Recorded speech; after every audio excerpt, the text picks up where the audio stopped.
Notice how things start to crumble for people once they mess with the wrong soul. Yes, that is precisely what is happening to them now. Every ambition they grasp seems to turn to ash. Every brittle facade of happiness they construct shatters under the slightest pressure. Everything they touch, rotting. Every smile they fake, fading. Every plan they build, collapsing. And they're sitting there whispering to themselves, "Did they curse me?" No, darling, you didn't curse them. They etched their own doom the instant they disrespected someone who was chosen, sent not by random chance, but by a divine, deliberate hand. The universe saw it. The heavens took note. You didn't have to lift a finger. Your silence was the most potent spell. They thought they could play with your loyalty like it was disposable, thought they could feed off your light and walk away untouched. But oh, how poetic life is now. They're choking on the very darkness they tried to drown you in. And now they look around, and everything feels profoundly, subtly off. Their peace is gone. Their relationships crumble. Money slips through their fingers. Their smiles feel forced, and they can't explain it. They don't understand that karma doesn't knock, it breaks in quietly. They wake up at night haunted by the face of the one who walked away with grace. You. That calm exit of yours was their doom. You didn't argue, you didn't fight, you simply disappeared, and the silence became their exquisite, eternal punishment. You see, when you're a chosen one, you don't seek revenge. Revenge happens naturally, through energy, through divine correction. God watches keenly how people treat His chosen, and when they cross the line, He doesn't send lightning bolts. He simply, quietly, and completely rearranges their lives. Now they can't find joy. The food tastes bland. The laughter feels hollow. Every mirror reminds them of the precise moment they lost you. They thought it was victory then. Now it's the beginning of their slow decay. They think you cursed them, but really they cursed themselves when they touched something sacred with dirty hands. That's what happens when the unholy tries to toy with the divine. You were never their equal. You were their test. And they failed miserably. They're sitting in their chaos, trying to understand why everything's falling apart. But deep down, they know. Oh, they know. Every lie they told, every cynical manipulation, every time they laughed at your pain, it's echoing now. The relentless, deafening soundtrack of their downfall. And isn't it funny? They called you dramatic. They mocked your emotions. They called your intuition crazy. Yet now, they're the ones talking to shadows, wondering if you really had some cosmic power they underestimated. You did. It was called purity, the rarest form of power. You had a heart that could heal, a soul that could see, an energy that could transform rooms. They thought they could drain it. Instead, it exposed them. You were the mirror they couldn't face, so they broke it. And now they're bleeding from their own shards. That's how karma works. Poetic, personal, precise. Their smiles, gone. Their masks, cracked. The lies, caught in their own web. They're living in the mess they created for you. Only this time, there's no you to fix it. Now they talk about you. You know, in whispers, in half-truths, in shaky tones. They say your name like it's a ghost story. They can't say it with pride, only with regret. They keep wondering how you're thriving while they're falling apart. They don't understand that peace is the reward of the pure and chaos is the inheritance of the cruel. Every opportunity they lose, every betrayal they taste, it's a reminder of the one they thought they could play. You were never the victim. You were the mirror of their karma. They scroll through your pictures pretending not to care, but every smile of yours feels like a bullet to their ego. They can't handle it. You healed without them, and that was their biggest fear because they thought they broke you. They thought you'd stay stuck, crying, begging, watching their life like a tragic movie, but instead, you built yourself into something divine, untouchable, unbothered. Now, every blessing that finds you, every success, every smile, every moment of peace, feels to them like punishment, because deep down, they know those blessings could have been shared if they hadn't chosen betrayal over loyalty. They thought they were untouchable, they thought they were smarter, but they forgot. When you play with a chosen soul, you don't just offend a person, you offend their protection. And God has a way of turning silent observation into poetic justice. He doesn't strike fast, He strikes right. They keep searching for what you gave them in others. But what they find instead is emptiness wrapped in pretty faces. Ironic, isn't it? They thought they could replace a divine connection with a cheap distraction. Now they're addicted to missing you. Every song, every place, every scent, it all screams your name. You became their haunting melody. You live rent-free in the kingdom of their guilt. And the funny thing is, you didn't even ask for that power. You just earned it by walking away with grace. They called you weak for forgiving them, but now they'd sell their soul for a chance to be forgiven. Oh, the irony of arrogance. It always comes back to beg for mercy. And you're done. You don't hate them. You don't wish them pain. You simply don't care. Because when God fights for you, vengeance becomes irrelevant. Now every time they look in the mirror, they see you. Not your face, but the reflection of what they lost. You're their ghost, their unfinished chapter, their biggest what if. They used to say, I can replace them easily. But replacements don't replace what's divine. They just remind them of what they'll never have again. And the more they chase, the emptier they feel, because once you've been touched by real light, you can't go back to darkness without losing your mind. So now they sit there pretending to be fine, posting fake smiles, fake happiness, fake lives, hoping someone believes them. But inside, they're collapsing. And every time something goes wrong, they think of you. Every time life falls apart, they whisper your name. Not because you cursed them, but because they cursed themselves by mishandling grace. Their downfall isn't loud, it's quiet, subtle, slow. The kind that eats from the inside. The kind that karma enjoys watching in silence. Meanwhile, you're glowing differently, laughing genuinely, living peacefully. The pain they caused became your foundation. The loss became your evolution. You didn't win because you hurt them. You won because you healed. You didn't fight fire with fire. You walked through it and became flame-proof. Now the tables have turned, and they can't stand the reflection. Because when they see you, they see the living proof that God protects His own. So let them think you cursed them. Let them whisper. Let them panic. Let them drown in the storms they brood. The truth is simple. You were never their curse. You were their lesson. And lessons like you, they don't come twice. And now they live in quiet terror of your peace. That stillness of yours, that calm smile, it unsettles them more than any rage could because they realize you've ascended beyond their reach. You're not in the game anymore. You're not even on the same board. You became the referee of their karma. They still check if you're watching. They still wonder if you care. But the cruel truth, the one that burns their pride, is that you don't. You've detached so deeply that their entire existence could collapse and you'd feel nothing.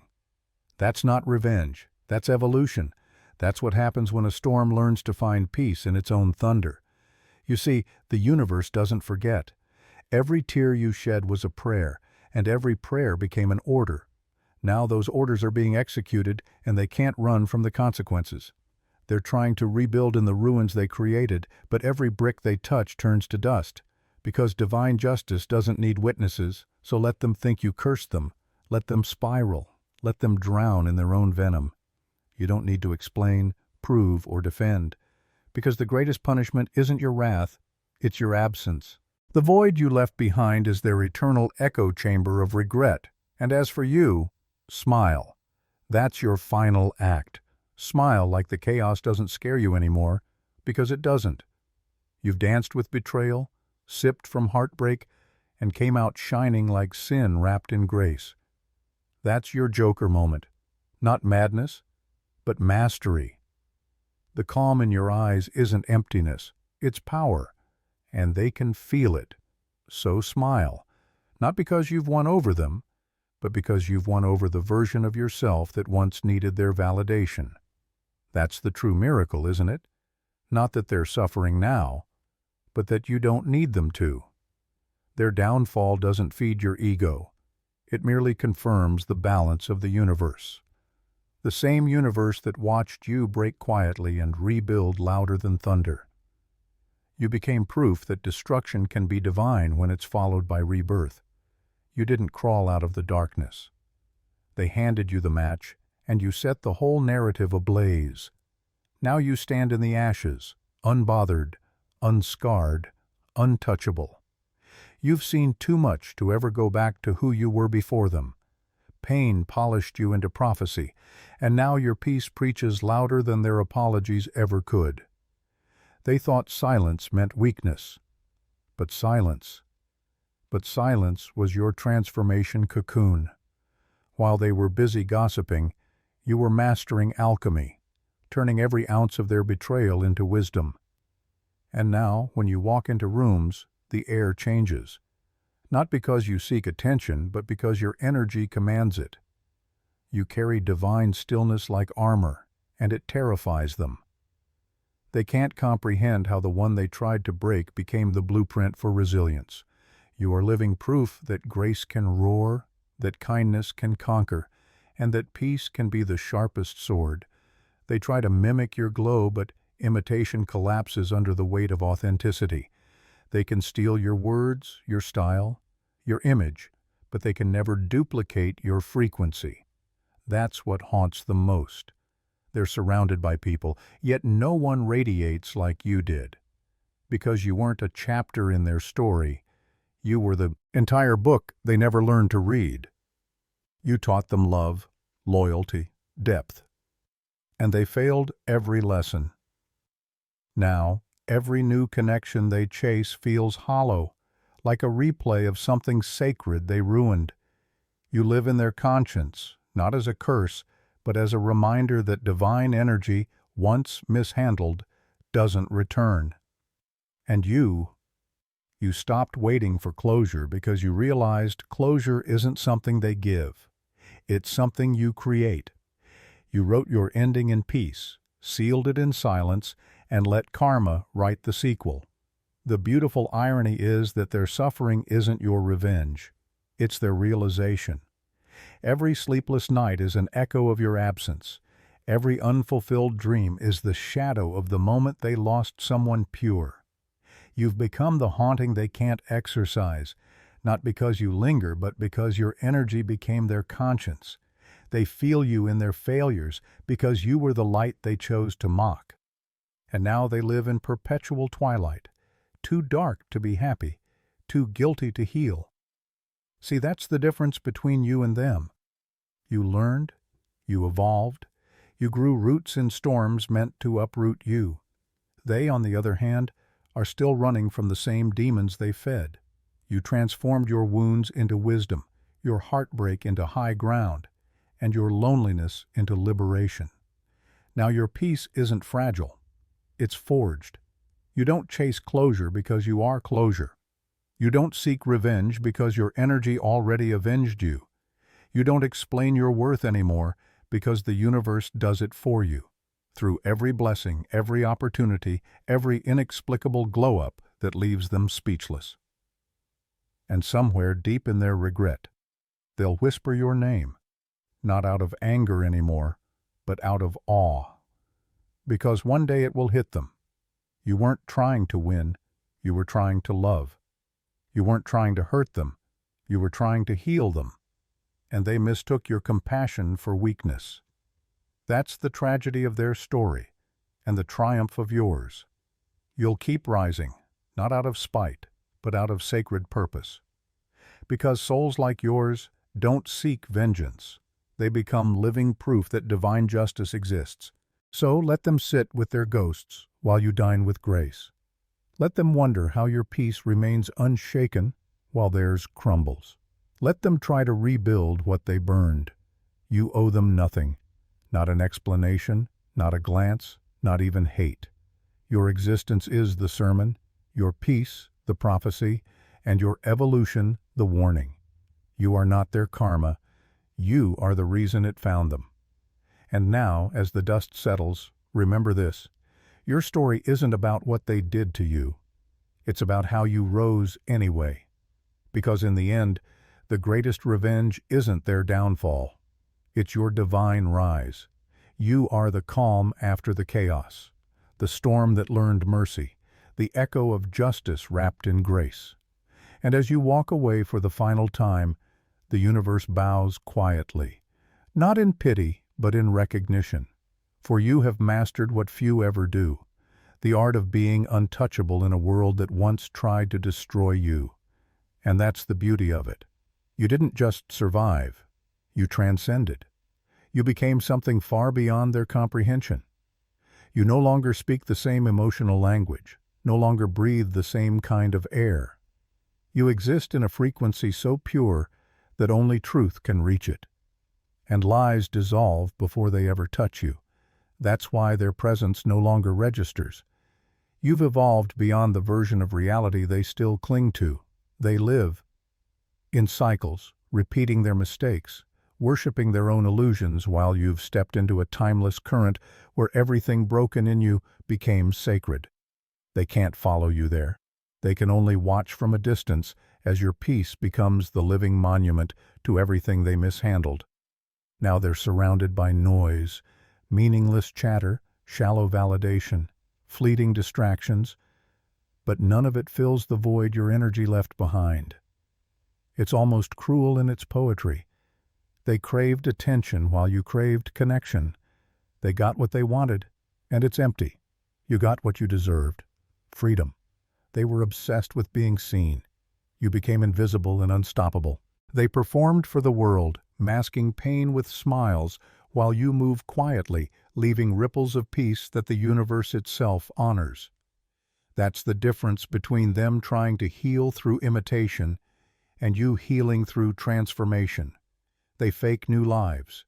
You built a new soul. Sometimes the universe doesn't destroy people with chaos. It destroys them with silence. That's what's happening to them now. No explosions, no fireworks, just the slow, unbearable awareness of what they lost. You'll find it poetic how they used to mock your emotions, your depth, your intuition. Yet now they crave that very sensitivity in everyone they meet. But sensitivity can't be fabricated. It's divine. It's earned through pain, purified through patience, and protected by grace. They'll never understand that what they called weakness was actually power in its purest form. Because empathy is a force that dismantles illusions, and your empathy saw through them long before you walked away. You see, the universe doesn't punish, it educates. And they're in the most brutal classroom of all, regret.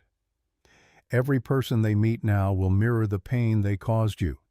Every betrayal they experience will echo their own past actions. And every time they think they found peace, the memory of you will rise like a ghost, reminding them of the divine they once mocked. That's not cruelty, it's balance. Because when you harm what's sacred, the universe doesn't seek revenge. It restores order.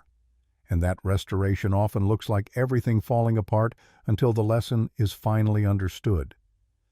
Meanwhile, your life blooms in ways that feel supernatural. Opportunities unfold like fate itself is rewriting your story.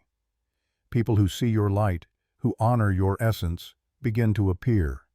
Not by coincidence, but by divine alignment. You attract peace now because you became it. You don't chase anything because everything meant for you recognizes your vibration. That's the reward of endurance. The heavens bend quietly for souls that refuse to retaliate and chose elevation instead. You are proof that pain can refine instead of ruin, that endings can be rebirths, that loss can be liberation disguised as heartbreak. And when you finally look back, not with anger, but with knowing, you'll realize they were never your enemies. They were your awakening. They were the darkness that taught you the language of light.